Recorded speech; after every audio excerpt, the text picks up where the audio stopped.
procesos y procedimientos administrativos, y al mismo lo podemos definir como un conjunto de personas y medios de todo tipo que desarrollan actividades encadenadas entre sí para el logro de un objetivo común.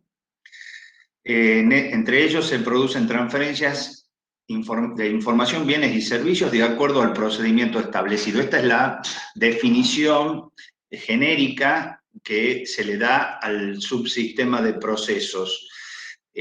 Acá volvemos al tema de la definición de sistema, conjunto de elementos o componentes que interactúan entre sí y con el entorno en pos de un objetivo determinado.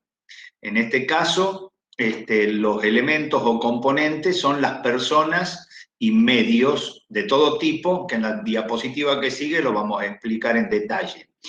Pero acá viene lo que distingue al sistema de procesos. Es cuando menciona que desarrollan actividades que se encuentran encadenadas entre ellas, y estas actividades se desarrollan a través de tareas. Esto vimos en la clase anterior. Las tareas, un conjunto de tareas conforman una actividad y de esa manera se van armando todo el conjunto de funciones que se desarrollan dentro de una organización.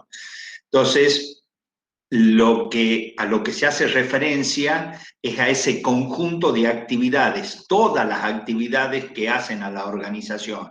El otro día vimos cómo desde los procesos del negocio llegábamos a poder explicar o definir la estructura funcional de la organización. Y ahí veníamos desde las tareas hasta definir la estructura. Bueno, acá la dimensión está dada por una cuestión transversal que va a través de un proceso, desde un comienzo hasta un final, independientemente de quién las hace. Cuando habla de componentes o elementos, se está refiriendo a personas, a máquinas, equipos, planes, ideas, herramientas que se utilizan en el desarrollo de esas actividades. Y las actividades tienen un objetivo determinado. Cada uno de esos procesos cumple un rol, tiene un objetivo que a su vez responde a un objetivo mayor, que es el objetivo organizacional, de toda la organización. Entonces, podemos identificar, por ejemplo, comprar, el proceso de comprar bajo una determinada modalidad, vender, cobrar, que son distintos procesos que se van dando y que se ejecutan a través de un conjunto de actividades y tareas. Pero vamos como estamos usando bastantes conceptos al mismo tiempo, hay algo que merece que paremos un poco y tratemos de diferenciar, porque en algún momento puede dar alguna confusión. Yo empezaría por la segunda pregunta, si un sistema es un proceso o no lo es. ¿Cuál es la diferencia? La diferencia es que el sistema es un conjunto de elementos o componentes que interactúan entre sí con el entorno, en pos de un objetivo determinado. En cambio, un proceso, como vamos a ver ahora, es un conjunto de actividades. Ahora, un conjunto de actividades que se desarrollan de una manera organizada para un objetivo determinado. Así es como un conjunto de estas actividades definen el sistema de procesos y procedimientos administrativos. Por lo tanto, sistema no es proceso. Entonces la pregunta es, claramente, ¿qué es un proceso? A eso es lo que vamos a abordar. Y la otra pregunta es si podemos tomar la expresión proceso o procedimiento como un sinónimo, y salvo una aclaración que la vamos a ver ahora, podríamos decir que sí, a los fines de lo que es la materia. Sin embargo, vamos a hacer la pequeña aclaración cuando un procedimiento, porque un procedimiento en algunos casos no puede ser un proceso. Pero bueno, veamos, empecemos por la primera pregunta. ¿Qué es un proceso? Acá están las acepciones de la Real Academia Española que nos da 4 definiciones de lo que es un proceso. Van a ver que dice acción de ir hacia adelante, la palabra tiempo aparece, después aparece otra como fases sucesivas que se dan, y en realidad lo que podemos extraer de las definiciones son 2 elementos, 2 componentes significativos. Uno lo que es la temporalidad y otro lo que es la secuencialidad.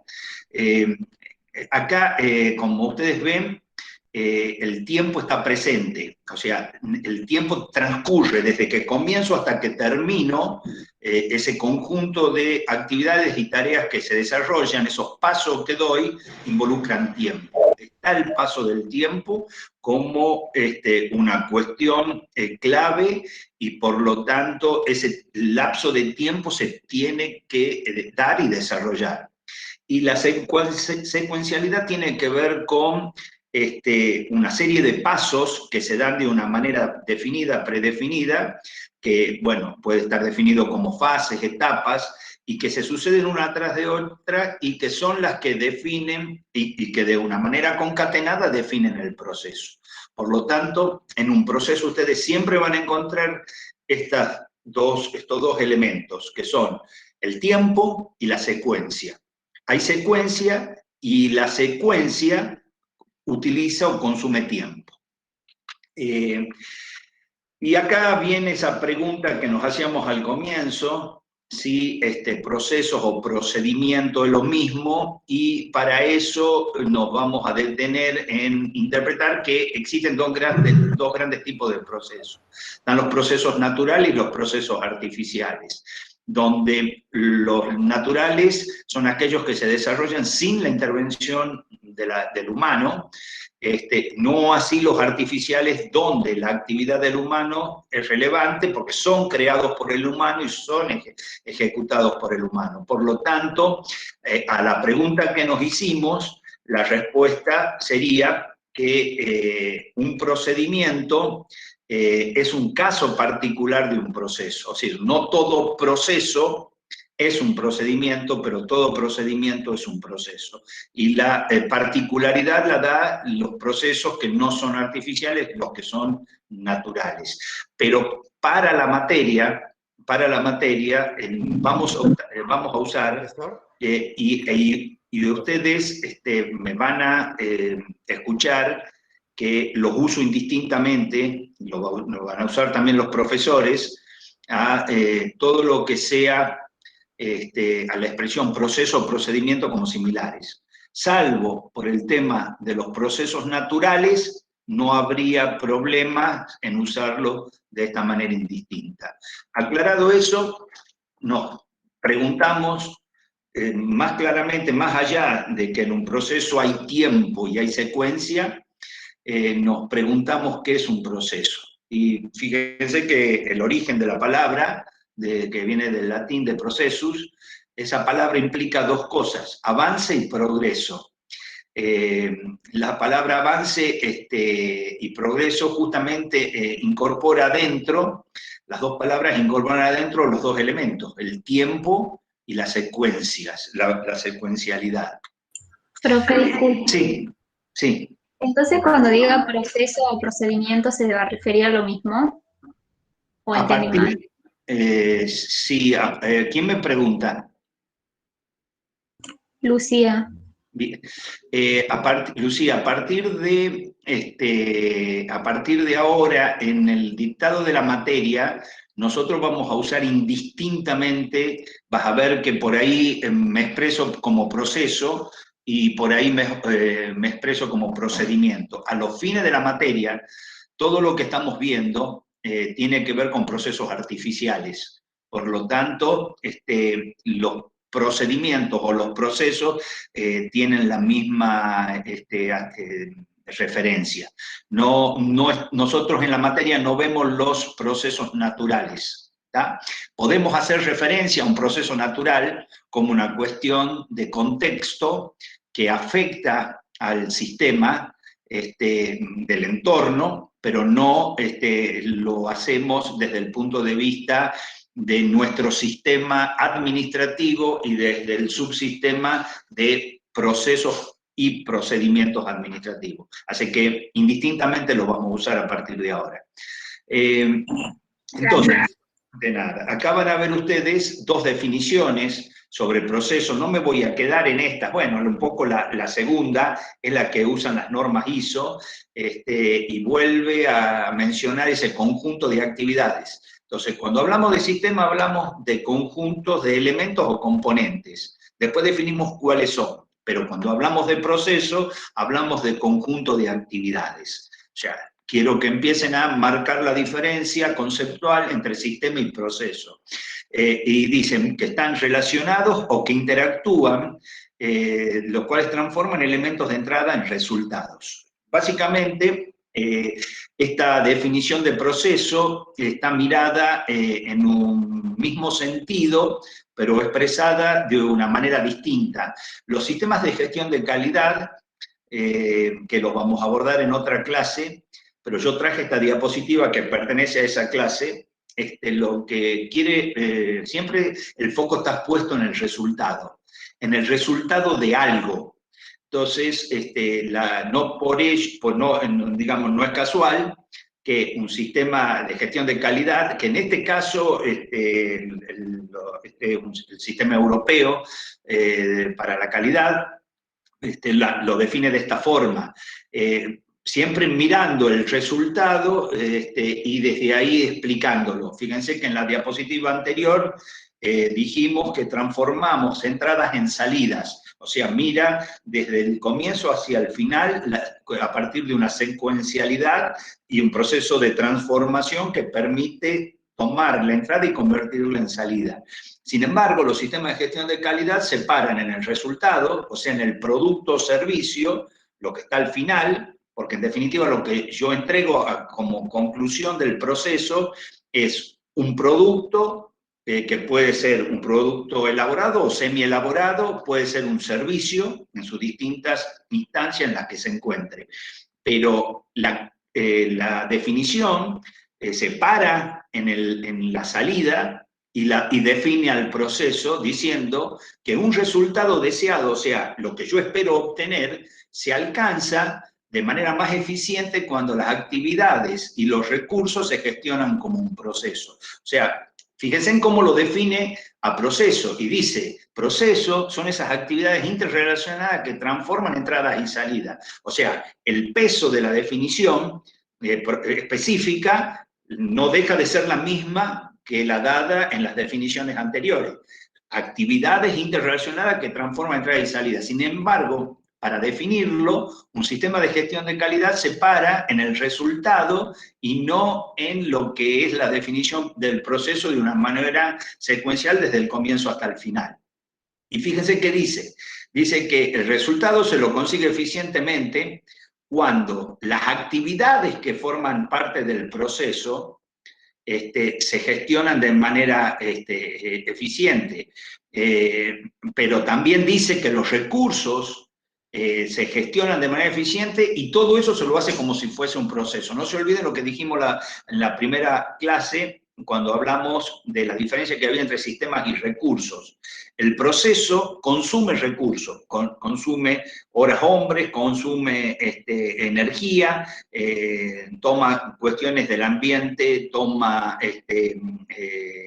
utiliza la infraestructura tecnológica, utiliza recursos tecnológicos y produce ese producto o servicio. Por lo tanto, en definitiva, la definición siempre está pensando que hay un proceso de transformación que tiene un objetivo que es producir ese bien o ese servicio y que en el medio se realizan una serie de actividades que permiten la transformación consumiendo recursos. Y los sistemas de calidad incorporan el concepto de los controles de la misma manera en que lo hacemos nosotros cuando decimos que cuando definimos el sistema administrativo también definimos el sistema de control interno. No es que son dos cosas que van aisladas o separadas. Y cuando definimos el sistema de control interno, lo hacemos pensando en los 4 subsistemas del sistema administrativo, en el sistema de organización, en el de decisiones, en el de proceso y en el de información. Y los controles están embebidos dentro de todo el sistema administrativo. Y en el caso específico que estamos viendo, los controles pertenecen a este proceso en particular que estamos viendo, pero cuando vemos el sistema de procesos y procedimientos administrativos nos estamos refiriendo a todo el conjunto de actividades, de procesos que se realizan dentro de la organización. Por lo tanto, hablamos que el sistema de control interno después se termina conformando por todos esos controles, ese conjunto de controles sobre todos los procesos, que acá en este caso específico habla de los procesos, pero también se da los controles sobre el sistema de organización, sobre el sistema de información y sobre las decisiones. Las características que tiene un proceso es que tiene una misión, y la misión tiene que estar claramente definida. La misión siempre contesta estas preguntas. ¿Qué, para quién? Es definir para qué hago el proceso, qué busco, a quién quiero entregar la salida. Tiene fronteras claras. El tema de las fronteras se refiere a los límites, a las entradas y salidas concretas. Como son un conjunto de actividades, la pregunta es ¿cuál es la primera actividad y cuál es la última actividad? Ahora, ese conjunto de actividades que en definitiva tomo la primera, tomo la última, puedo definirlas como los límites de entrada y de salida, pero en una mirada o en una visión más macro, seguramente la entrada está tomando salidas de un proceso anterior. Entonces, al igual que en los sistemas, cuando dimos en la primera clase dijimos que la delimitación de los sistemas dependía de quién los delimitaba y quién los miraba.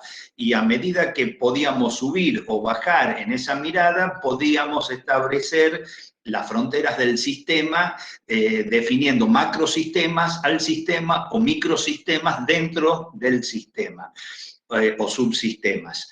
Con lo cual, el tema de las fronteras, de los límites, pasa a ser absolutamente relevante para definir un proceso. Y van a ver que en el transcurso de la materia, la definición de los límites es muy importante porque básicamente lo que nosotros vamos a buscar en más de una oportunidad es ver si ustedes logran, más allá de definir un proceso, logran establecer sus límites de entrada y salida. Obviamente que la definición de una entrada, todo lo que toma como insumo para el proceso productivo está fuera de su frontera. Y todo lo que entrega fuera del límite de la última de las actividades, que es la salida, también está fuera de su frontera. Lo que está dentro de su frontera es lo que administra durante el proceso de transformación, donde está consumiendo recursos y se ejecutan los controles. Entonces, el tema de las fronteras es un tema muy importante que lo vamos a abordar dentro de un ratito.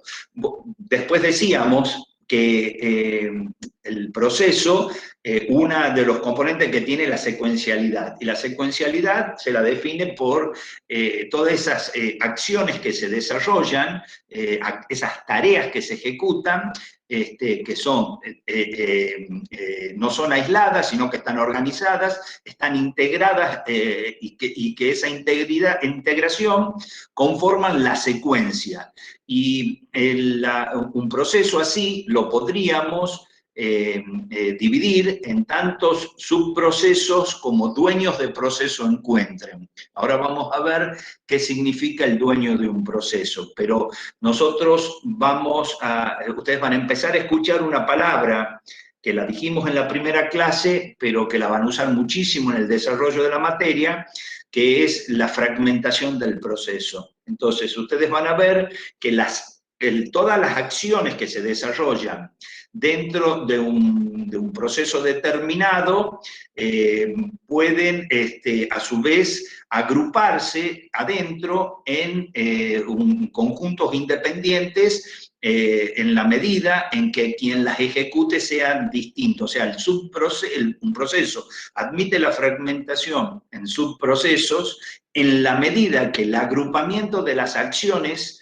que vamos a suponer que de un proceso podemos identificar claramente dos agrupamientos de acciones, podríamos entonces, y que las ejecutan dos personas distintas, entonces podríamos decir que el proceso se divide, se puede fragmentar en dos subprocesos, en el subproceso 1 y en el subproceso 2, donde el subproceso 1 tiene un dueño, cuando digo dueño, digo responsable de las tareas, de las acciones que se ejecutan, y el subproceso 2 tiene otro responsable. Entonces, así como la fragmentación y la simplificación son facultades o atributos que tienen los sistemas, lo que es fragmentación y lo que es simplificación son facultades que también se aplican a los procesos. Y eso es lo que permite identificar a subprocesos dentro de procesos, con una diferencia con respecto a los sistemas, que esto es muy importante. Nosotros hemos visto que el esquema de los sistemas permiten identificar en un nivel casi infinito los subsistemas que lo conforman, hasta llegar a cuestiones moleculares o cosas por el estilo. En el caso de los procesos, el límite de fragmentación está dado por la posibilidad de agrupar en un mismo responsable las acciones que lo conforman.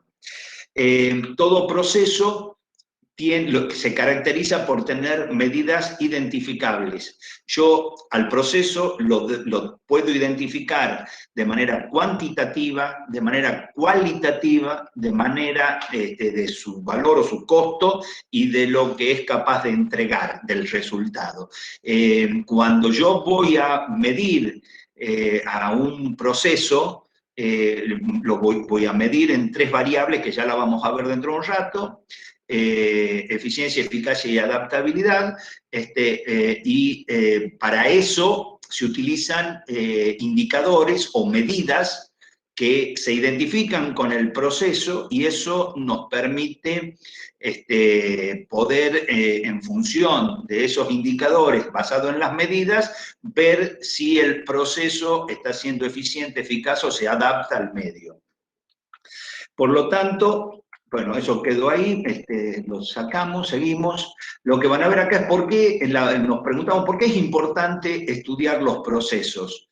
Bueno, las respuestas están acá, no me voy a detener en esto, porque básicamente uno trata de tener una visión muy sistémica de las actividades que desarrolla, poniendo al cliente, al usuario o al consumidor en el centro del análisis, porque a su vez me permite mejorar mi posibilidad de competir a partir de un mejor uso de los recursos, porque puedo intentar manejar las relaciones que se dan dentro del proceso tratando de hacerlo más eficiente, puedo prevenir errores, miren, cuando uno ve procesos, lo que es una pregunta muy interesante que se hace en los sistemas de calidad y de mejora continua, es hacerse una pregunta que dice: ¿cómo puedo hacer de mejor manera lo que hago? ¿Cómo puedo mejorar cuestiones respecto al resultado que produzco como consecuencia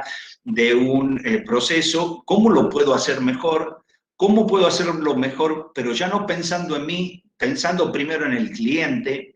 Y si yo pienso en el cliente probablemente, o en el usuario, que eso es lo que nos proponen los sistemas de calidad, pensemos como el cliente que va a recibir el bien o el servicio en cuestión. Entonces, los sistemas de calidad nos dicen: hay que ponerse en el lugar del usuario, del cliente, el que lo va a recibir, y desde ahí entender ese proceso de empatía va a permitir que uno anticipadamente prevea ciertas situaciones que si uno las mira desde el lado de uno, posiblemente no las tenga en cuenta.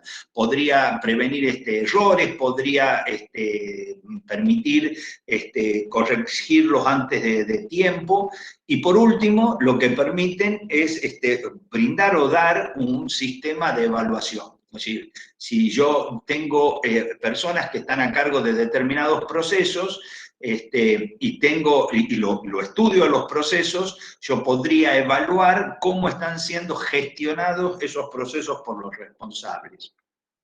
Por lo tanto, lo que les decía recién, estas tres palabras que forman parte de los objetivos, es que cuando uno va a pensar en los objetivos del proceso, tiene que pensar en que los mismos tienen que ser efectivos, o sea, que se haga lo que se tiene que hacer, que genere el resultado que se espera, que sean eficientes, es decir, que consuman la menor cantidad de recursos en la ejecución del proceso, y que acá aparece esta palabra, adaptables, que esto tiene que ver con la homeostasis y la entropía, que tengan la capacidad de adaptarse a las situaciones de contexto que son absolutamente cambiantes, no solamente a los clientes, sino a todo el entorno donde la organización funciona.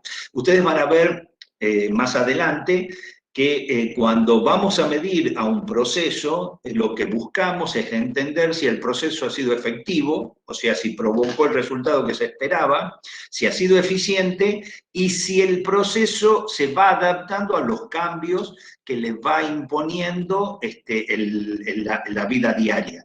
Entonces, acá lo que buscamos es tener muy claro que los procesos sean efectivos, sean eficientes y sean adaptables.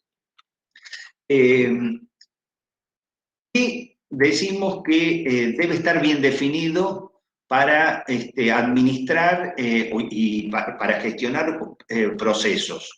Primero, que un proceso siempre tiene que tener un responsable. No puede quedar la línea de acciones a ejecutar, las tareas a llevar adelante, quedar al azar y por el que pasó por la puerta lo ejecutó. No, tiene que tener un responsable, tiene que tener límites bien definidos. Y ahí aparece una palabra que es muy importante en el tema de la definición de los procesos, que es el alcance. No le pidan a un proceso un alcance mayor que los límites que les han definido. Los límites están marcando el alcance que tiene el proceso. Desde dónde va y hasta dónde va, qué toma, qué proceso de transformación ejecuta y qué entrega. Tienen que estar claramente establecidas las interacciones y organizadas, ese conjunto de acciones que se desarrollan adentro del proceso y cómo se van llevando las distintas responsabilidades. Ustedes van a ver que en un macro proceso de compras tiene pedirle al proveedor que nos provea, recibir la mercadería cuando la manda y después conformarle la factura por la cual le tengo que pagar por los bienes o servicios que me ha provisto. Fíjense que estamos hablando de tres grandes conjuntos de acciones, que es pedirle al proveedor, recibir la mercadería y conformar la factura. Bueno, cada una de esas encontrará responsables que tendrán a su cargo esas tareas, y a eso nos referimos como cuando decimos interacciones y responsabilidades internas bien definidas. Es decir, la responsabilidad del que pide llega hasta ahí y él se hace responsable por todas las acciones de pedir. El que recibe la mercadería es responsable por las tareas de recibir, es responsable por las acciones y está claramente delimitado a cuándo comienza y cuándo terminan sus tareas, igual que el que conforma la factura. Luego estará otro proceso que es importante una vez que termina que es el proceso de pagar. Entonces, por ahí estamos dentro del ciclo comprar y pagar. Los procedimientos tienen que estar bien documentados, tiene que quedar claramente cuáles son las obligaciones de trabajo y qué requerimientos tienen para las personas que participan de un entrenamiento, o sea, de obtener las habilidades para poder llevar adelante las acciones que les corresponden. Tiene que tener controles de evaluación, como ya lo hemos dicho, y volvemos a los 3 indicadores: eficiencia, eficacia y adaptabilidad, y deben permitir la retroalimentación para poder evaluar también el proceso. Bien, y tener medidas de evaluación en cuanto a la relación con el cliente se refiere. Esto lo vamos a ver más adelante. Todo cliente, usuario, paciente, tiene una serie de requerimientos cuando llega a buscar, solicitar algo, y tiene una expectativa que ese requerimiento que tiene se cumpla. Bueno, en el medio están los procesos que nosotros ejecutamos para satisfacer sus necesidades, y eso se mide en términos de evaluación de la satisfacción del cliente. Ahí aparecen los sistemas de quejas y todo lo que tiene que ver con una evaluación ya no a nivel interno, sino a nivel de si hemos alcanzado a cubrir la expectativa que tenía el cliente.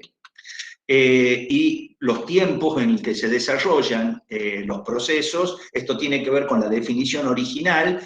Tiempo y secuencialidad tienen que ser conocidos, y no es que entramos a un proceso que no sabemos en cuánto tiempo se tiene que ejecutar. El proceso debe tener tiempos claros y conocidos, y a su vez tener claro también las etapas o las fases por las cuales transita. Hablábamos del responsable del proceso. El responsable del proceso también es conocido como gestor del proceso, como dueño del proceso. Son distintas formas de llamarlo, depende por ahí qué sistema lo esté utilizando, pero vamos a hablar del responsable del proceso. Se dice que ese es un especialista del proceso, es la persona que lleva adelante el proceso. Ahora, esa persona, para estar ahí con la responsabilidad de ejecutar y gestionar un proceso, responde a un perfil. Es decir, uno no pone a alguien al frente o bajo la responsabilidad de un proceso si no se cumplen ciertas cosas. Básicamente acá con estas 3 palabras lo definimos de manera muy genérica, el perfil del gestor del proceso, del responsable. Primero, es que quiera asumir esa tarea, esa responsabilidad de estar al frente del proceso. Segundo, es conocerlo. No es cuestión de que por querer yo me hago responsable de un proceso, también tengo que ser conocedor del proceso que tengo a mi cargo. Y no solo que tengo que conocerlo, sino que tengo que intentar ser un especialista del mismo. Cada vez tengo que gestionar con un conocimiento y una habilidad cada vez mayor, de manera de ser mucho más eficiente en la gestión. Y por último, si soy el responsable del proceso, tengo que disponer, es decir, tengo que poder llevar adelante el proceso de la mejor manera que entiendo, tengo que poder definir y organizar el proceso, transferir aquello que tenga que transferir, y estar trabajando en relación directa con el entorno y con el equipo con el cual me estoy vinculando, para poder tener decisiones, poder tomar las decisiones. Si tengo una limitación en disponer de ese poder, lo que tengo es una limitación en tomar decisiones.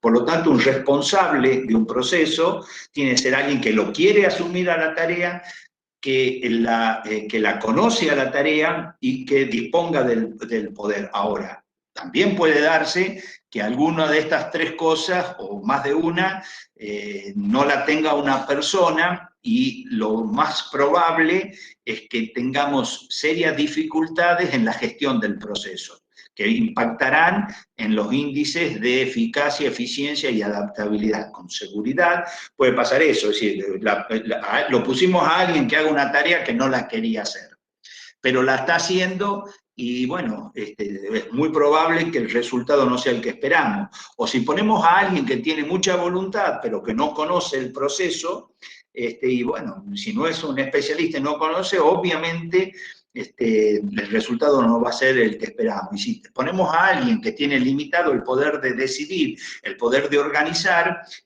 muy probablemente tampoco pueda gestionar de manera satisfactoria el proceso. Esta diapositiva lo que dice es en algo en que yo personalmente creo mucho, que siempre es muy bueno desarrollar a los responsables de procesos o a los gestores de procesos desde la propia organización. Es decir, un buen desarrollo, un plan de desarrollo dentro de una organización, cuando los gestores de procesos participan desde el inicio y conocen desde abajo, probablemente lleguen y sean gestores de los procesos. En la suma de procesos que empiecen a gestionar, empiezo a preparar una persona que luego puede asumir la responsabilidad. Por lo tanto, la continuidad de las personas que participan en los procesos permiten ir preparando gente dentro de la organización que asuman de responsabilidades de mayor jerarquía y tengan otro nivel dentro de la organización.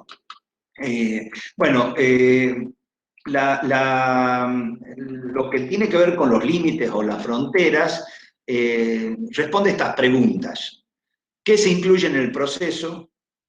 ¿Qué no se incluye? Entonces, ¿qué se incluye? Lo que está dentro de los límites. Desde acá hasta acá. Y lo que está dentro se incluye. Lo que está afuera no se incluye. O sea, los límites del proceso permiten identificar rápidamente qué se incluye adentro y qué está afuera. Y por lo tanto también me permite identificar cuáles son los inputs, entendiendo por input lo que habíamos dicho ya en otra oportunidad, información que llega, energía, algún bien intermedio, puede ser una materia prima, y que no está dentro del proceso y que es consecuencia del proceso.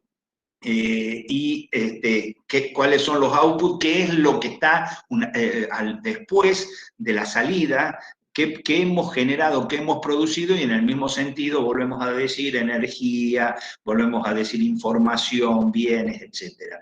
Y por último, tiene que responder quiénes están involucrados en el proceso.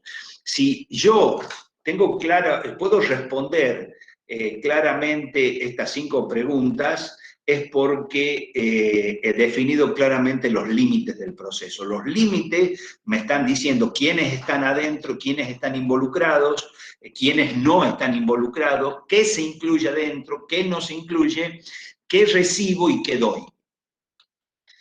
Por lo tanto, la visión general es que lo que uno busca interpretar es, en cuestiones de límites, es si este es el límite y lo que yo recibo está fuera del límite, tengo que encontrar quién es el proveedor que me da o me provee de esos insumos, esa energía, todo aquello que no está dentro del proceso.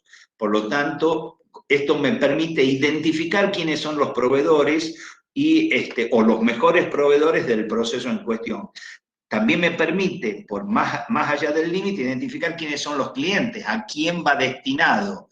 Y por último, con qué procesos interactúo. Yo, en la generación de este bien o servicio, o la información, me vinculo con otros procesos, con otros responsables, para obtener el resultado que yo espero. Por lo tanto, en la visión general de lo que son los procesos, yo tengo que identificar quién es el proveedor del proceso, él o los proveedores del proceso, quiénes son los destinatarios de lo que produce el proceso y con qué otros procesos interactuamos. Bien, el cliente del proceso es cualquier persona u organización que reciba el output del proceso. Incluso se hace en forma directa o indirecta, e incluso esto hay que mirarlo en una acepción más amplia, porque hablamos de clientes, pero hablamos de clientes tanto internos como externos. O sea, por lo tanto, entender como cliente, tenemos al cliente interno-externo y a cualquier persona u organización que reciba lo que nosotros producimos, sea directa o indirectamente, porque yo, por ejemplo, puedo formar parte de un proceso que es, por ejemplo, en un laboratorio bioquímico, entregar un informe respecto de un estudio que se hace. Y yo puedo formar parte en el proceso en distintas instancias. Puedo ser la persona que recepciona las muestras, puede ser la persona que procesa las muestras, puedo ser la persona que genero el informe de lo que la muestra ha dado.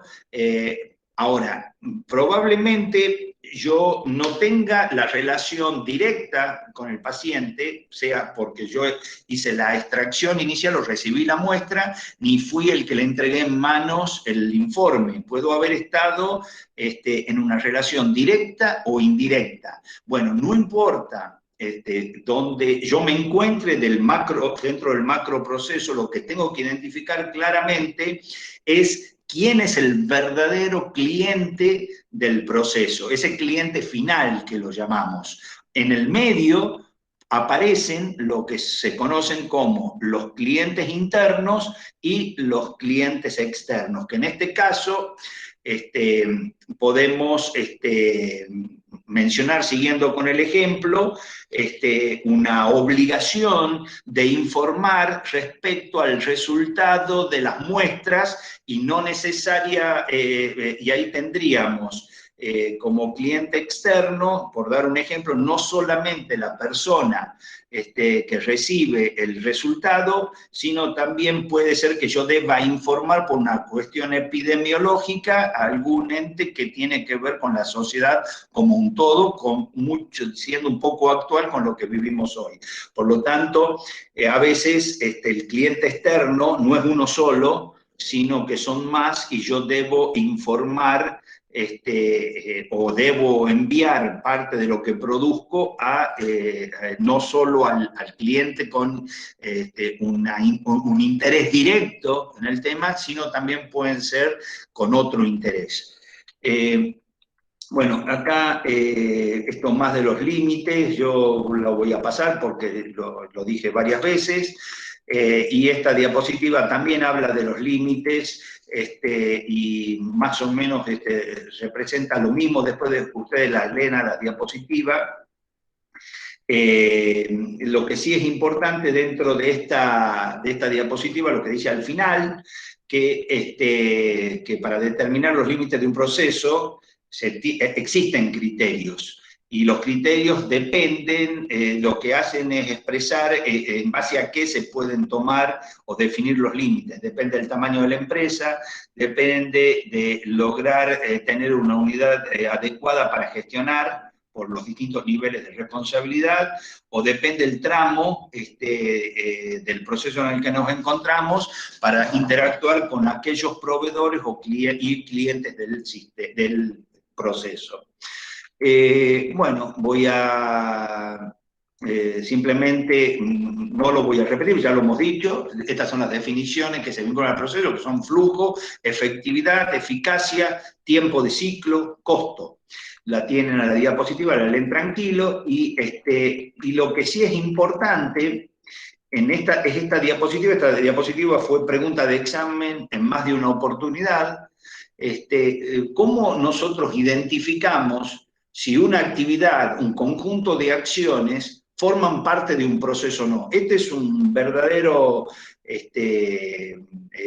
problema a veces para el alumno, que es poder entender cuando le estamos consultando acerca de un proceso y mencionamos algunas actividades, tienen que preguntarse si esa actividad forma parte del proceso o forma parte de otro proceso que es proveedora de alguna entrada al proceso y no es una actividad que forma parte del proceso. En más de una oportunidad hemos hecho preguntas, ya no directas, consultando, explique cuáles son los criterios para determinar si una actividad forma parte de un proceso, sino que lo hacemos desde la práctica y ponemos actividades, mencionamos un proceso determinado y mencionamos ciertas actividades que no son propias de ese proceso y que generan esas actividades, las acciones de esas actividades generan un bien o un servicio que es un input para este proceso. Entonces, no toda actividad que nosotros por ahí mencionamos o las ponemos en discusión dentro de un enunciado, cosas por el estilo, necesariamente forman parte del proceso que estamos indagando o analizando, sino que hay que interpretarla si forma o no forma parte. Y básicamente los criterios son que tengan una misión, un propósito claro, que tengan las entradas y salidas identificadas, que sea posible desarticularse en actividades y tareas, lo que ya hemos dicho, un proceso se desarticula en actividades y tareas, se lo pueda medir y, que las actividades y lo que conforma el proceso pueda ser estabilizado aplicando lo que se conoce la gestión por procesos. Si nosotros, lo que es gestión por procesos lo vamos a ver en la clase que viene. Si una actividad no forma parte, no tiene en cuenta esto, no debe ser considerada actividad del proceso. Y para ser más preciso, si la actividad responde a un objetivo o un propósito distinto al propósito, al objetivo del proceso, entonces no forma parte de este proceso. Puede haber una actividad que forma parte de otro proceso y no tiene nada que ver con las actividades de este proceso. Por ejemplo, si yo quiero saber, estoy haciendo una revisión de saldos en una tarea de saldos de cuentas de deudores y tengo que verificar un impacto de una cifra en la cuenta de los deudores como consecuencia del pago que hizo a través de una transferencia bancaria. El proceso de la conciliación bancaria es un proceso independiente del proceso de consolidar y analizar la cuenta corriente del deudor. Por dar un ejemplo que se me vino ahora a la cabeza, de decir, no, si yo estoy conciliando la cuenta, estoy bajo la conciliación de la cuenta bancaria, que lo que estoy por informar como consecuencia de esto es que el deudor pagó, bueno, eso tiene que ver con otra cosa, pero yo estoy en la instancia de conciliar la cuenta bancaria. Bien, y para cerrar el tema de procesos, podemos decir que, y esta es la definición más integradora que hay, que un proceso debe tener una misión claramente definible, fronteras delimitadas con entradas y salidas concretas, secuencias de etapas visiblemente integrables y la posibilidad de poder medirse en cantidad, calidad y costo. Si ustedes tuvieran que definirlo de una manera integradora, esta es la mejor definición. De todas maneras, todas las anteriores son válidas y ustedes han visto que hay muchísimos enfoques y muchísimas formas de definirlo. Pero en definitiva, todas van a terminar diciendo lo mismo.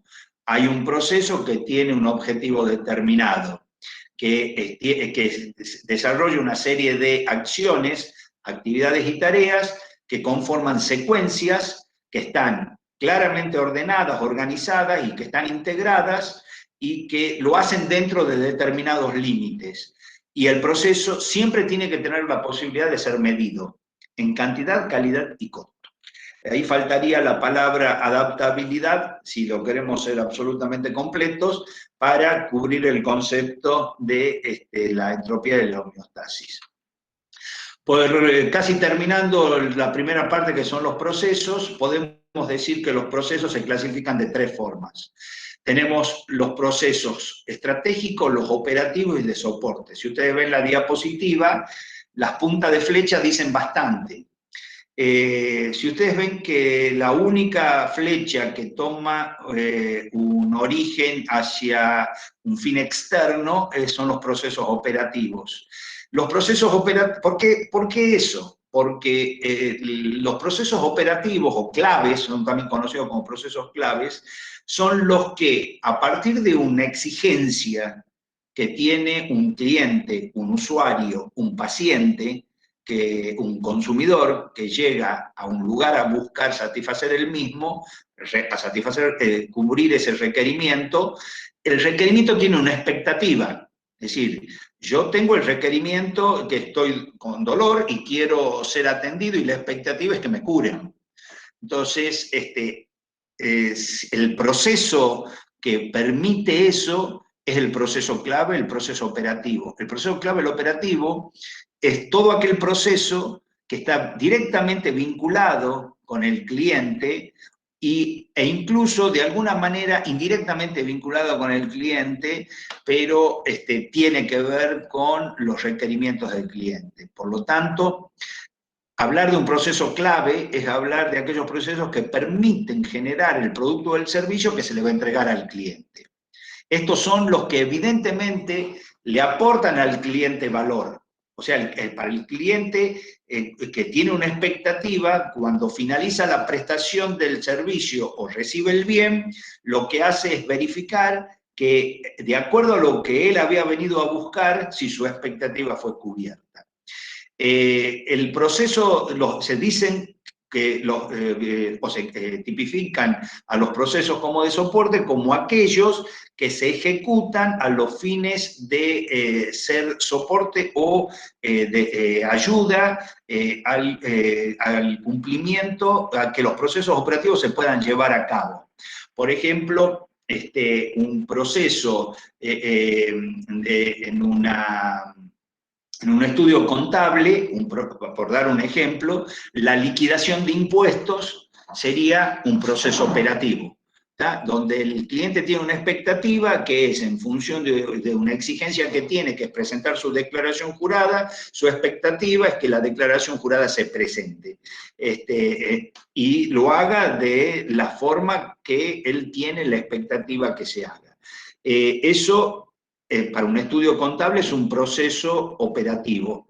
Para la liquidación de sueldos en un estudio contable es un proceso operativo porque sigue la misma suerte que la liquidación de impuestos. Ahora, la liquidación de sueldos del personal del estudio contable ya no es un proceso operativo porque no está destinado al cliente. Está destinado a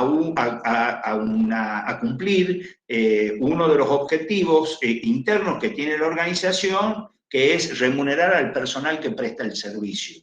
Por lo tanto, en un estudio contable, como para tomar el ejemplo claramente, el proceso, la liquidación de sueldos para un cliente es un proceso operativo. La liquidación de sueldo de las remuneraciones del personal del estudio contable es un proceso de soporte, es un proceso necesario para que el proceso operativo se cumpla.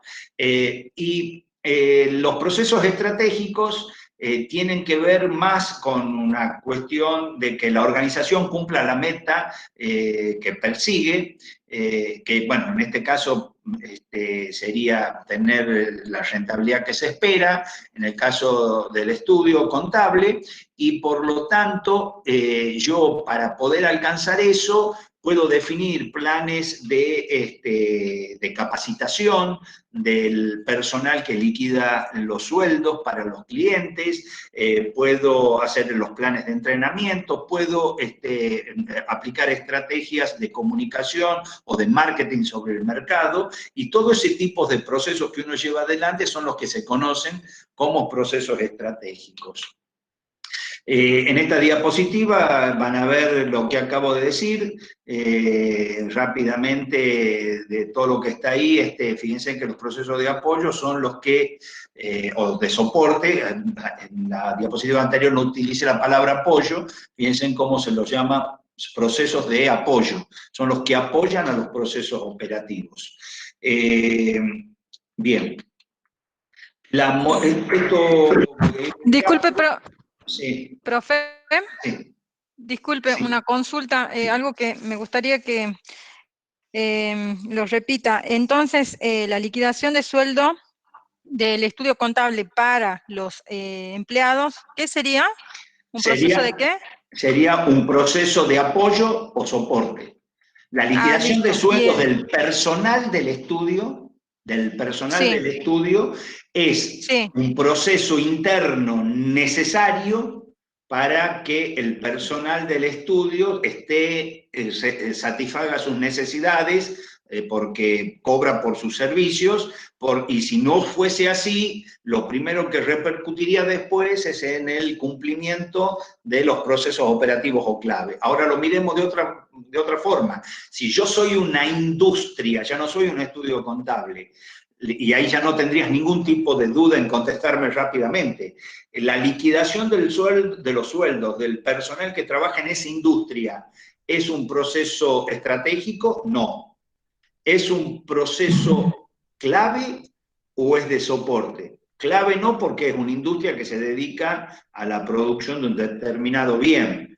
Por lo tanto, ahí es indudable que estamos frente a un proceso de soporte y que es necesario para que el proceso operativo clave se desarrolle, porque si no le liquidas los sueldos y les pagas al personal, muy difícilmente puedas llevar adelante los procesos operativos. Fui al ejemplo del estudio contable para mostrar esta dualidad como un proceso en algunas circunstancias asume la condición de proceso clave y en otra de un proceso de soporte. ¿Está? ¿Quedó claro? Bien. Sí, y para el cliente, entonces la liquidación de sueldos para los clientes ya sería el operativo clave, ¿verdad? Pero siempre la mirada tuya es una mirada en función de tuya respecto del cliente, no del cliente respecto de vos.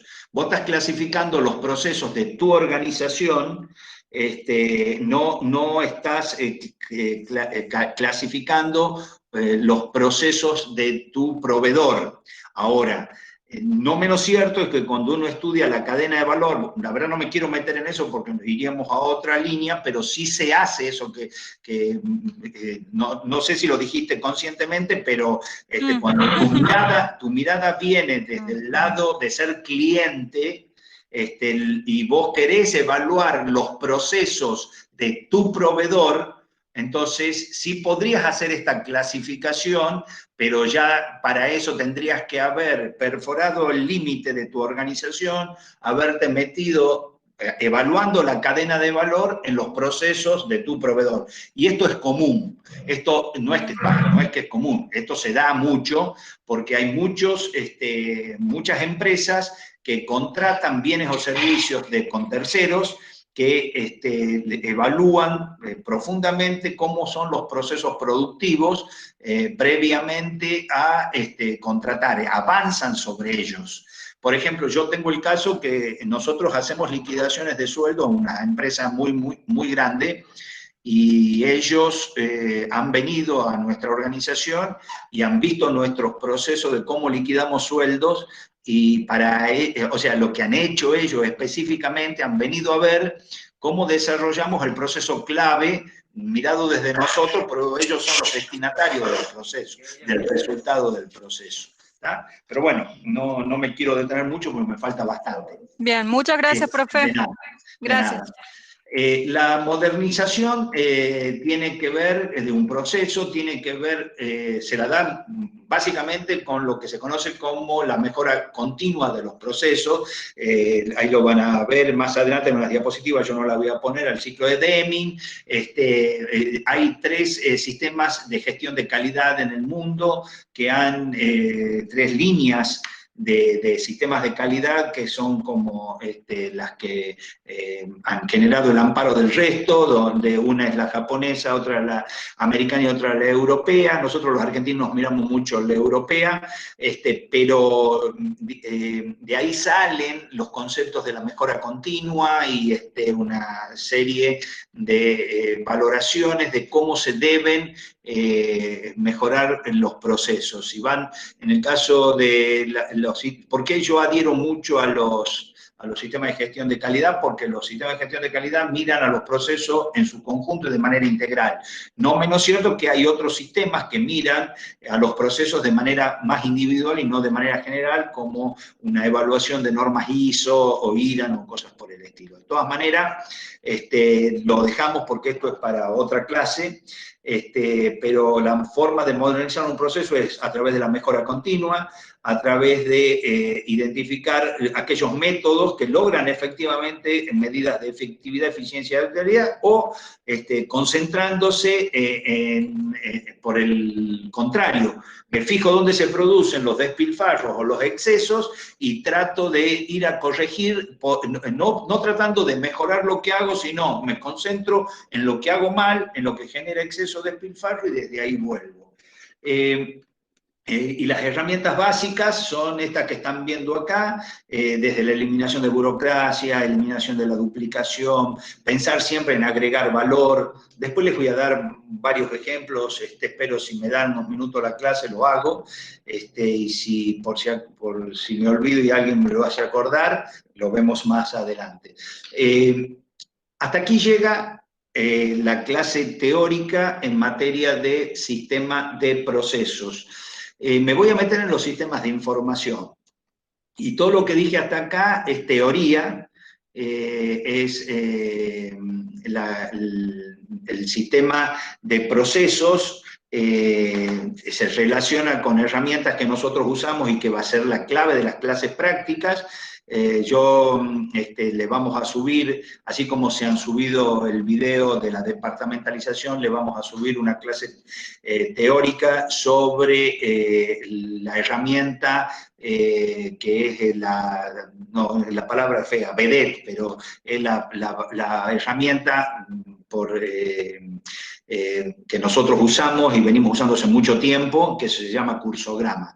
Los cursogramas son las representaciones gráficas de los procedimientos y vamos a abordarlos en una clase específica que va a estar en un video, dando toda la teoría de lo que son los cursogramas, o sea, cuáles son las pautas de diseño que se tienen para un cursograma, y vamos a entrar en la parte práctica y la materia.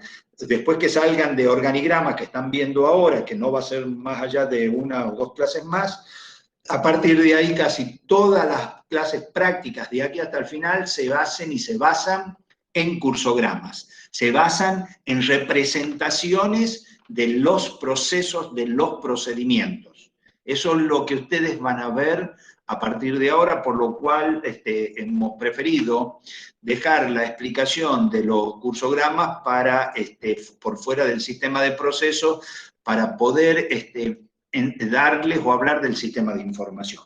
En el sistema de información, ya estamos otra vez refiriéndonos a uno de los 4 subsistemas que conforman el sistema administrativo, y que se lo puede definir como un conjunto de procedimientos que responden a un orden y que transforman datos en información. Para ello se trabaja en el procesamiento de los datos que se recogen en la fuente y que producen al finalizar información de salida. Básicamente, esta es la definición de un sistema de información. Un sistema de información es un conjunto de procedimientos que permite transformar datos de la fuente en información de salida para la toma de decisiones. O sea, ¿cuál es el objetivo del sistema de información? Brindar información para la toma de decisiones. ¿De qué está compuesto? De procedimientos ordenados que generan una transformación de los datos en información. Y si ustedes ven, estoy usando 2 palabras que son muy importantes, como ser datos e información. Sin detenerme, todo sistema de información tiene una explicación para qué está. O sea, cuando dice objeto, no objetivos, la palabra intenta ser genérica de explicar para qué está un sistema de información.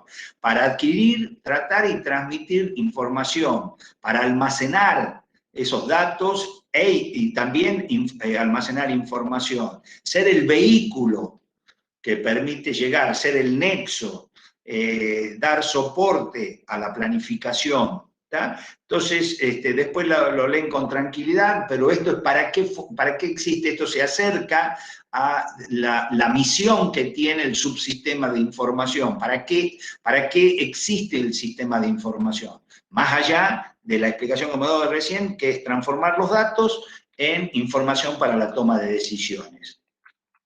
Lo que sí es importante decir y que podemos sacar de esta diapositiva es que dentro de la organización se mueve mucha información, muchos datos y mucha información.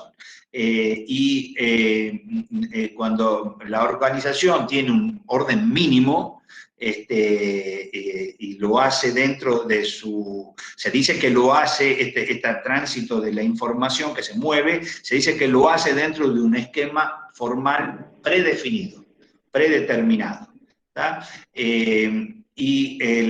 Todo este proceso que es el flujo de información, termina conformando este flujo de datos en la fuente y su transformación termina generando el sistema de información.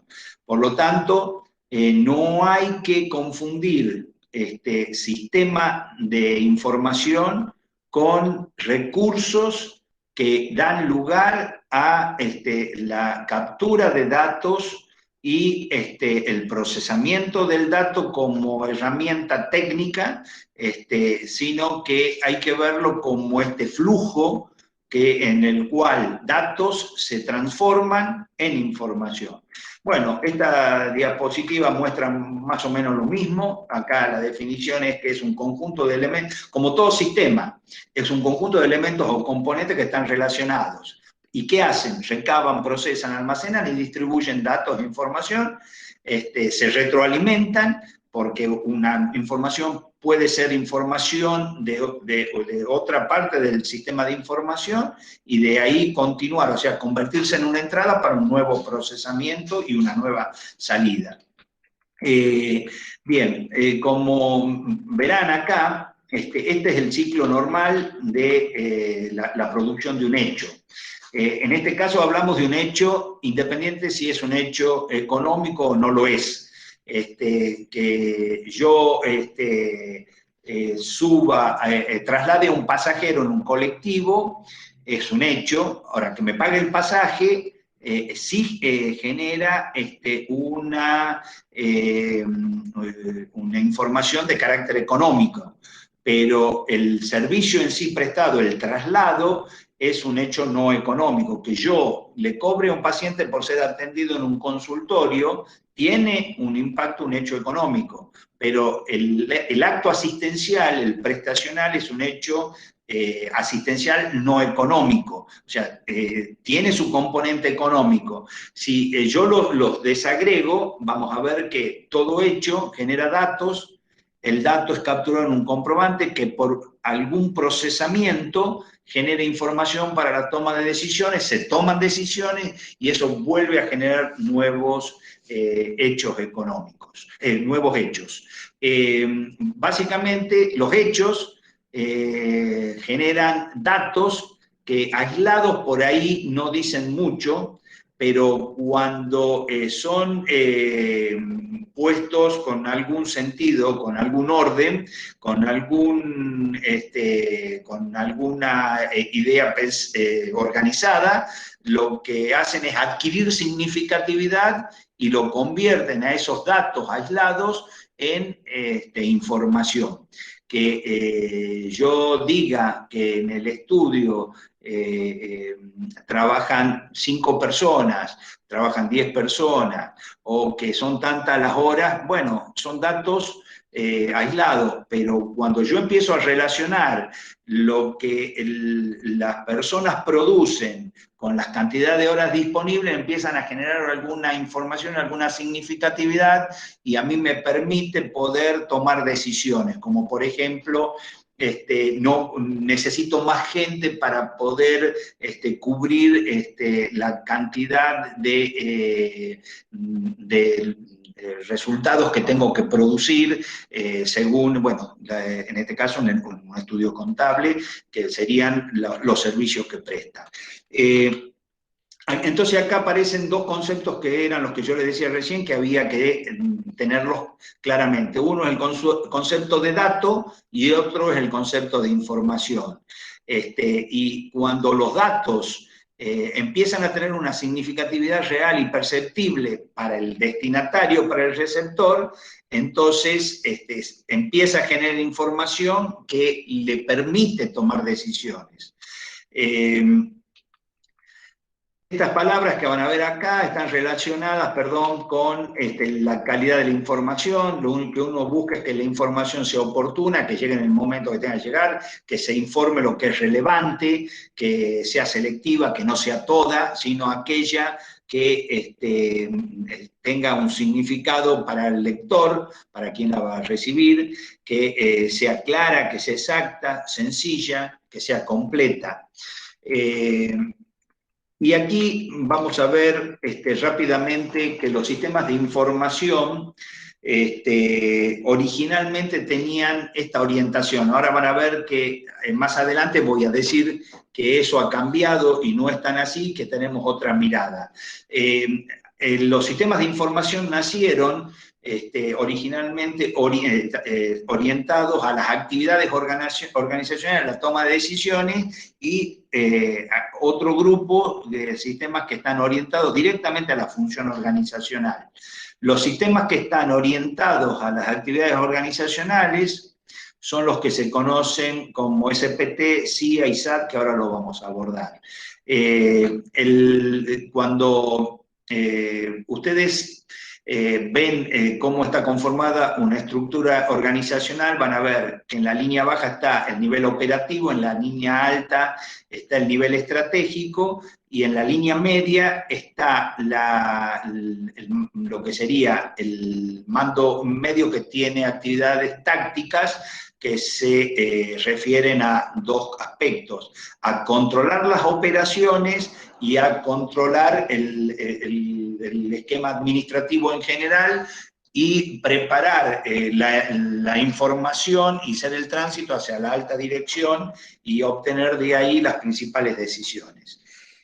Cuando ustedes relacionan los sistemas que están, volvamos atrás, que están orientados a las actividades organizacionales y a la toma de decisiones, van a ver que estos tres sistemas tienen esta línea de relacionamiento. El SPT está orientado a las operaciones, el CIA al control operacional y administrativo, y el SAT a todo lo que tiene que ver con la toma de decisiones, a las cuestiones estratégicas. Vamos a ver cada uno de ellos rápidamente.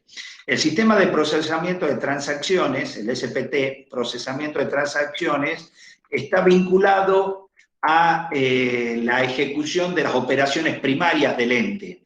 Cuando voy a vender, emito una factura, por ejemplo. Cuando voy a cobrar, emito el recibo. O sea, tiene el sistema de procesamiento de transacciones, lo que busca es que las transacciones, comprar, vender, cobrar, pagar, se ejecuten bajo un sistema que las esté procesando, y donde el objetivo es que se hagan de una manera eficiente y que se consiga el resultado que se busca y el menor costo posible. Básicamente, en los sistemas, en lo que son el procesamiento de las transacciones, lo que uno busca es tomar el dato primario de la operación. O sea, estamos donde se están produciendo los hechos y donde se están capturando los datos de manera primaria. Acá es donde hay mucho volumen, acá es una operación atrás de otra.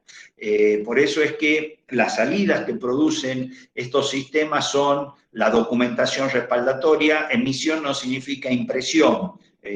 La tendencia hoy a que los sistemas no impriman y que generen devoluciones no físicas, aunque se las pueda ver por pantalla o lo que fuese, en sus diversas formas de salida.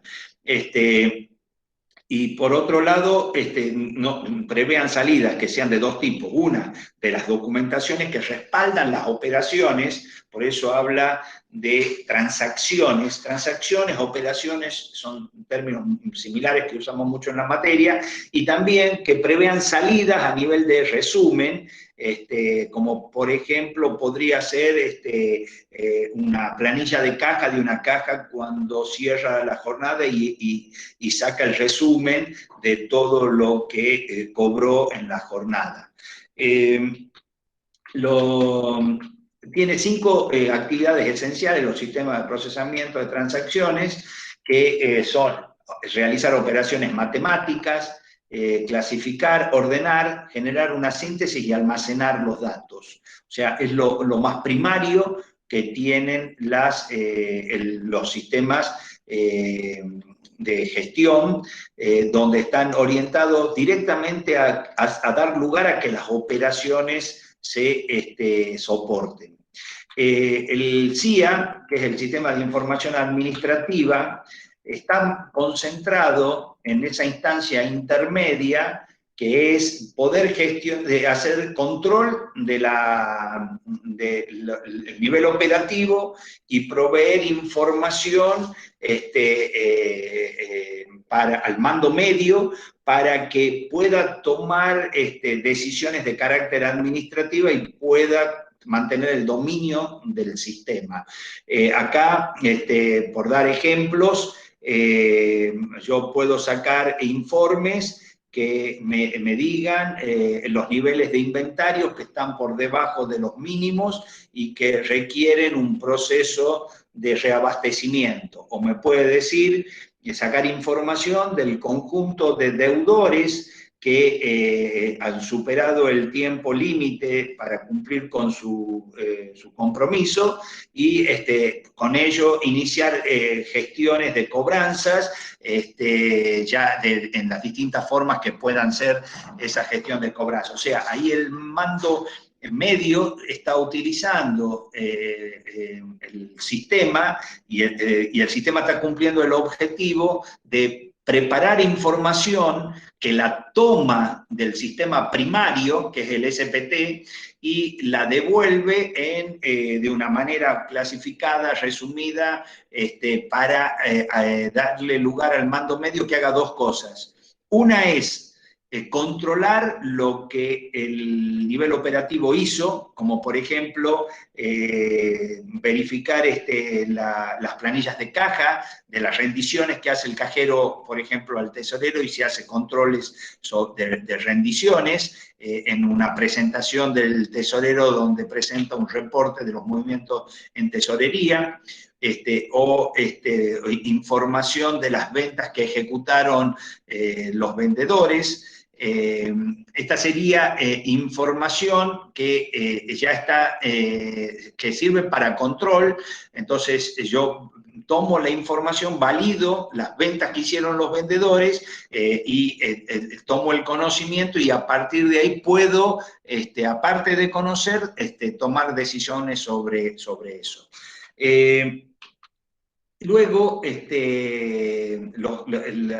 lo que queda por decir, que estos informes que genera el sistema SIA, porque el SIA lo que busca es generar informes periódicos, datos críticos, las cuestiones de excepción, aquellas que permiten identificar, por ejemplo, si del listado de ventas, qué ventas se han hecho bajo las políticas de la empresa o que no se hicieron bajo las políticas de la empresa, como datos globales. Y los SAD son los que tienen que ver con la alta dirección. son los que permiten tomar decisiones de carácter estratégicos, y aquí la información esa que está al final es solo para dar una idea de magnitud, que dice que en las empresas, un estudio que se hizo en su momento, yo entiendo que esto ya no es así porque los sistemas han cambiado tanto y la información que se utiliza hoy es más que ese 7% de la que está disponible, pero de todas maneras es muchísima la información que hay dentro de una empresa y no toda la información se utiliza.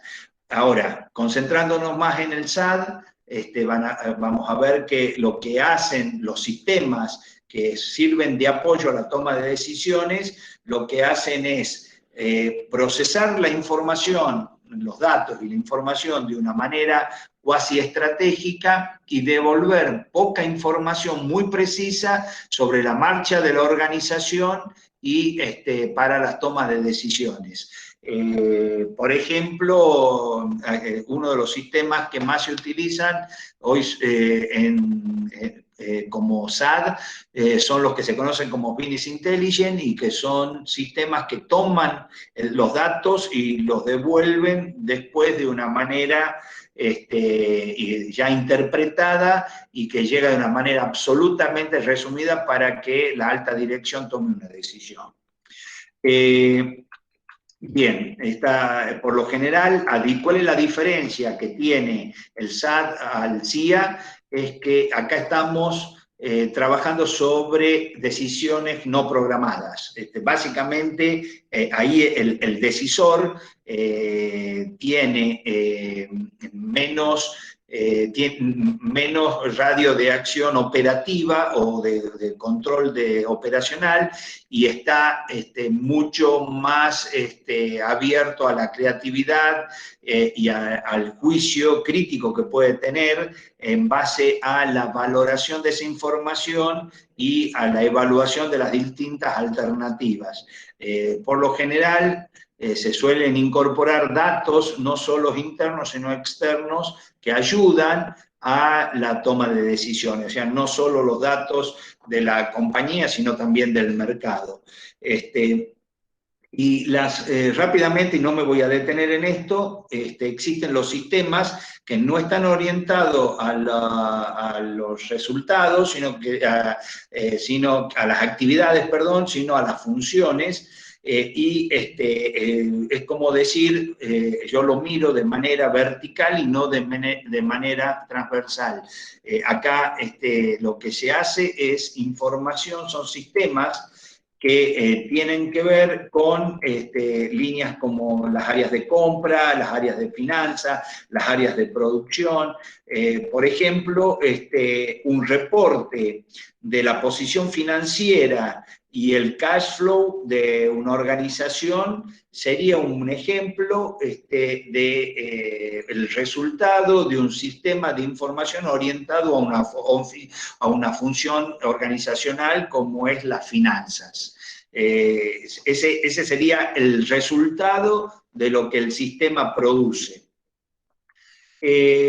Por último, bueno, en esta diapositiva tienen una explicación de lo que acabo de decir muy parecida, porque en este caso acá agrupamos de manera homogénea este conjunto de actividades por línea vertical, como ser información, sistemas que preparan información para las decisiones financieras, sistemas que preparan información para las compras, para la producción. En este caso ya está mirada de una manera vertical y no transversal. Bien, dentro del sistema de información, y pensando que ya me quedan 5 minutos, con lo cual no creo que pueda completar la clase, la finalizaré el lunes, vamos a ver que el sistema de información contable es un subsistema del sistema de información. Así debe ser entendido como un subsistema del sistema de información. Y no tenemos que confundir lo que es sistema de información contable con lo que es el sistema que transforma la contabilidad que tiene que ver con los requisitos propios del sistema contable. Pero para no meterme, porque eso, por ganar tiempo, por ahí estoy diciendo algo que va a generar una confusión, no quiero dejar de mencionar, nosotros vimos que el sistema de control interno se prevé junto con el sistema administrativo, y el sistema de información es un subsistema del sistema administrativo. Bueno, para contextualizar, el sistema de información contable es un subsistema del sistema de información. Y acá, bueno, estos son los conceptos que sigue la información, qué sentido tiene y qué es lo que se busca. No me voy a detener en eso, pero ¿cuál es la diferencia entre la diapositiva que vimos? Acá fíjense que esta diapositiva dice hecho económico, lo anterior decía hecho. La diferencia está en que cuando un hecho económico que es susceptible de ser medido contablemente genera un dato que es captura de un comprobante, y el procesamiento, que en el otro caso era un procesamiento no definido, en este caso el procesamiento está asumido por la contabilidad, que ya la definiremos, y que lo que hace es, mediante las técnicas propias de la contabilidad, generar información útil para la toma de decisiones, como por ejemplo, producir un balance, o producir un estado de resultado, o producir un flujo de efectivo, o lo que fuese. Fíjense en que sigue la misma lógica que el sistema de información. Y para terminar, después vamos a retomar a partir de esta diapositiva, me deben estar quedando unas 7, 8 diapositivas. Quiero decirles esto que es trascendental en la materia, trascendental. La gestión y la contabilidad van acompañadas, van siempre juntas. La contabilidad debe actuar como un reflejo de la gestión. En la gestión se prevé un proceso determinado que responde a un proceso de negocio. Arriba está simplificado un proceso, que es el proceso de la compra. Dice, yo ordeno la compra, luego recibo la mercadería, que es hago el informe de recepción, el proveedor me mandó con el remito, luego me manda su factura, la factura del proveedor, y por último le hago la orden de pago cuando llego a pagarle. Entonces, lo que nos preguntamos es si los documentos que forman parte del proceso y que representan distintas instancias del proceso, que obviamente es mucho más complejo que esto, simplemente es una pequeña explicación para entender la relación que hay entre la gestión y la contabilidad, esos documentos pueden o no tener trascendencia contable. Lo que hace la contabilidad es que cuando tiene trascendencia contable, lo registra en la contabilidad y devuelve información para controlar la gestión y para informar los resultados de la gestión. O sea, la contabilidad tiene este objetivo: brindar información para la toma de decisiones y ser una herramienta de control. Eso es lo que hace la contabilidad. Y lo que hace el subsistema de información contable es actuar de manera homogénea con el sistema de gestión y ser un espejo de lo que el sistema de gestión hace para explicar de una manera contable lo que ha sucedido para control y para información. Bueno, hasta acá llegamos. No voy a explicar las diapositivas que restan. Son como 10. De todas maneras, las que siguen son todas diapositivas que hacen a la técnica de la contabilidad, que eso la pueden leer. Yo de todas maneras voy a ir muy rápido. La próxima clase no son muchas y voy a retomar rápidamente, porque quiero explicar este tema de los recursos tecnológicos antes de empezar con el tema del día lunes. Bueno, ¿alguien tiene alguna pregunta antes que terminemos?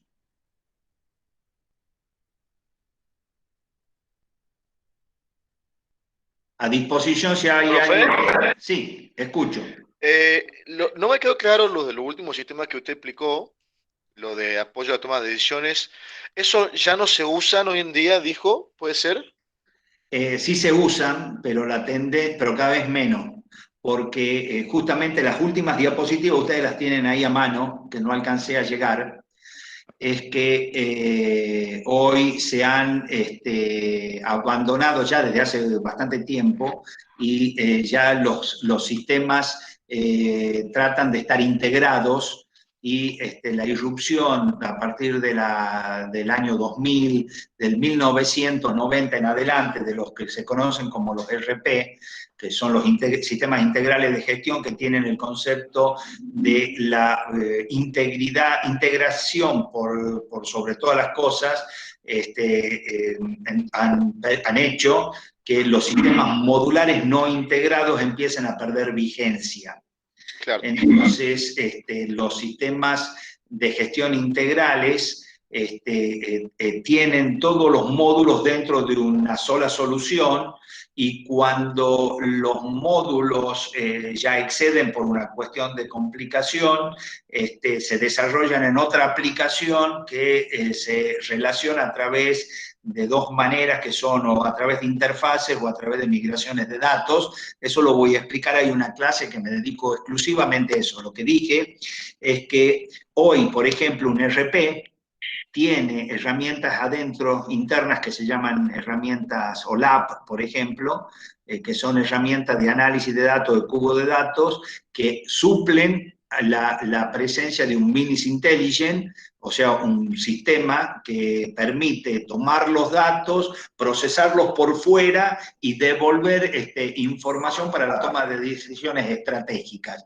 Hoy un RP ya está preparado para cumplir las tres cosas al mismo tiempo. Un RP es capaz de producir, trabajar con la transacción en origen, o sea, hace lo que hace un SPT.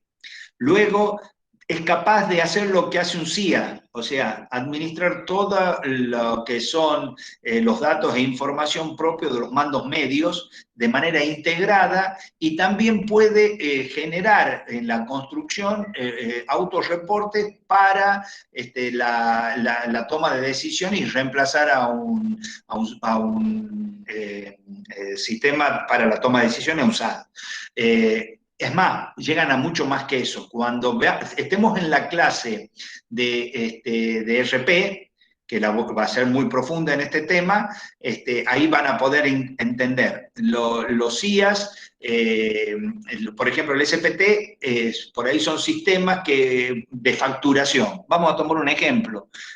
Pongo un sistema de facturación, pero si yo quiero hacer uso de la información de facturación y el sistema solo hace facturación, no podré hacer análisis de cuenta corriente del deudor. Le tendré que pedir que también lo haga. Ahora, si tengo un sistema de caja y tengo un sistema de facturación, bueno, puedo tener un sistema de cuenta corriente. Entonces, todo eso va haciendo a los distintos sistemas que lo que expliqué recién, y como está en los programas, nosotros se los tenemos que decir. Hoy, lo que quise decir es que hoy eso ya está perdiendo vigencia, ya hace rato viene perdiendo vigencia, por la incursión o la presencia de los ERP. ¿Está? Claro. Pero bueno, lo vamos a ver en el inicio de la clase que sigue. ¿Está? Ok, gracias. ¿Alguna otra pregunta? Bueno, nos vemos el lunes. Vean por ahí los videos que vamos a seguir subiendo. Les agradezco por soportarme un día viernes hasta esta hora. Nos vemos el lunes. Chao, gracias. Gracias, profe. Nos vemos el lunes. Gracias a ustedes.